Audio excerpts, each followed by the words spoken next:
आज चाहिँ स्याटरडे साथीहरू। स्याटरडे चाहिँ म पार्क आएको छु।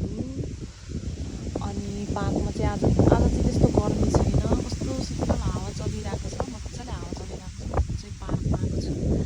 आज चाहिँ हाम्रो छुट्टी, अनि त्यसपछि पार्कमा म पुरा बच्चाहरूलाई लिएर आएको छु। मेरो चाहिँ दुईवटा बाबुहरू चाहिँ उहाँ खेल्दैछ, अनि बच्चाहरू चाहिँ उता खेलेको बेला म चाहिँ यता थिएँ कि, अनि भिडियो बनाउनु मन लागेर भिडियो बनाएको। मेरो दुईवटा बच्चाहरू चाहिँ उता खेलिरहेको छ। तपाईँहरूलाई चाहिँ म यहाँको पार्क देखाउँछु। आज चाहिँ यहाँ चाहिँ खेल्ने ठाउँहरू टन्नै छ। उता फुटबल छ, त्यसपछि बास्केटबल छ, त्यसपछि यहाँ ब्याडमिन्टन छ। हेर्नु न साथीहरू, मेरो त्यो चाहिँ मेरो कान्छा छोरा हो। यस्तो चकचक गर्छ कि, यस्तो चकचक गर्छ कि। ऊ त्यो चाहिँ मेरो ठुलो छोरा हो। यिनीहरूको चाहिँ 10 वर्षको फरक छ। मेरो छोरा मात्रै यस्तो हो कि साथीहरू, तपाईँको पनि यस्तो छ। पिङ खेल्न छाडेर चाहिँ उता बाहिर कुदिरहन्छ हो, खालि कुदिरहन्छ बाहिरतिर चाहिँ भागिरहन्छ।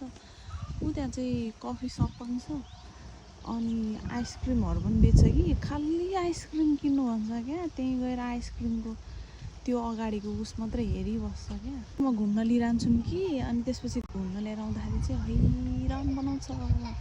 यस्तोहरू चाहिँ खेल्दैन क्या साथीहरू, योहरू खेल्नु नि होइन। अनि यस्तो चाहिँ नखेल्ने। अनि त्यसपछि ऊ चाहिँ खालि दौडिने मात्रै, उता यता र उता भाग्ने दौडिने। एकजना त हामी त उसकै पछि हिँड्नुपर्छ क्या। के भने चाहिँ ऊ त्यो पानीभित्र खुट्टा हालिहाल्ने क्या। पिङ खेल्नु पर्दैन, भागेको गर्ने हो। के गरेको बेबी, पिङ खेल्न मजा आएन? अब चाहिँ हामी चाहिँ घर फर्केको। यहाँ चाहिँ गाडीको आवाजले सुन्ने क्या।